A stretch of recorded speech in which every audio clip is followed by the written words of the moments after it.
యేసు రక్తమే జయం పరిచర్య ప్రియ రక్షకుడైన యేసుక్రీస్తు నామమున ఈ ఉదయకాలము అందరికి శుభములు కలుగునుగాక.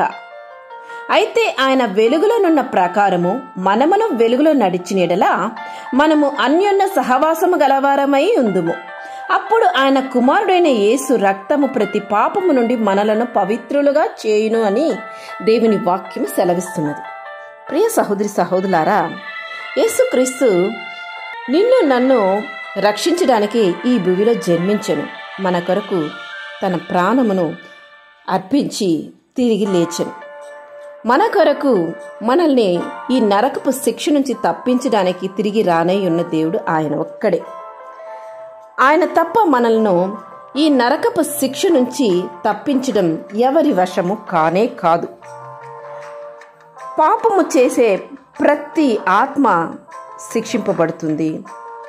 కానీ ఇంతవరకు నీవు పాపంలో ఉన్నట్లయితే దేవునిని ఆశ్రయించు, తప్పక ఆయన నిన్ను క్షమిస్తాడు. నిత్యము ఉండే దేవుడు నిత్యము ఉండే మనిషి ఆత్మను శిక్ష విధిస్తే ఆ శిక్ష ఎప్పుడు కానీ ఉంటుంది.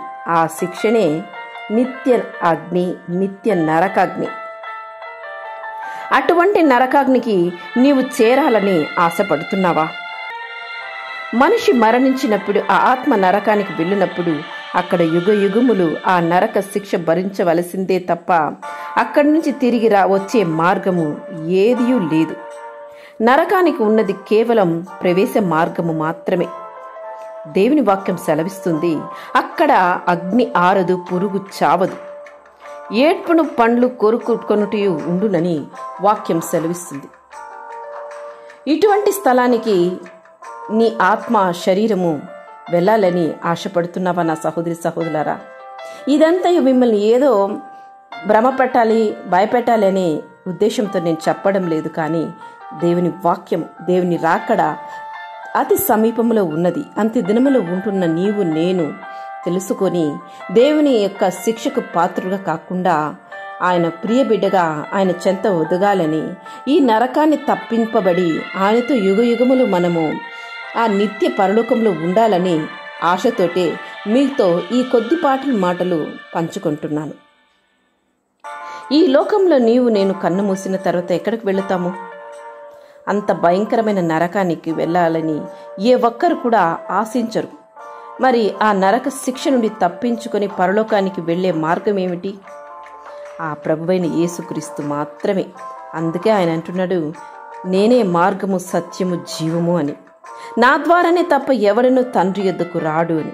యేసు ప్రభుని నీ నోటితో ఒప్పుకుని దేవుడు మృతులో నుండి లేచెను, ఆయన నీ కొరకే లేచినని నీవు ఒప్పుకోవాలి. హృదయపూర్వకంగా ఆయన నువ్వు విశ్వసించిన యెడల తప్పకుండా నీవు రక్షింపబడదు. యేసు రక్తము ప్రతి పాపము నుండి మనలను పవిత్రులుగా చేయును. ఇప్పటికే నీవు క్రీస్తు రక్తంలో కడగబడినట్లయితే నిజంగా నీవు ధన్యుడవు. అట్టి ధన్యకరమైన జీవితం జీవిస్తూ బ్రతికున్న నాళ్ళు నీ పొరుగు వారికి నీవు ఆశీర్వాదంగాను మాదిరికరంగాను క్రీస్తే మార్గం అనే విధంగా నీ జీవితంలో నీవు జీవించి చూపించాలి. నిన్ను చూసే వారందరూ ఈమె దేవుని బిడ్డ, ఇతడు దేవుని బిడ్డ, క్రీస్తు స్వరూపంలో అమర్చబడిన బిడ్డలు, ఆయన రక్తంలో కడగబడిన వ్యక్తులు వీళ్లే.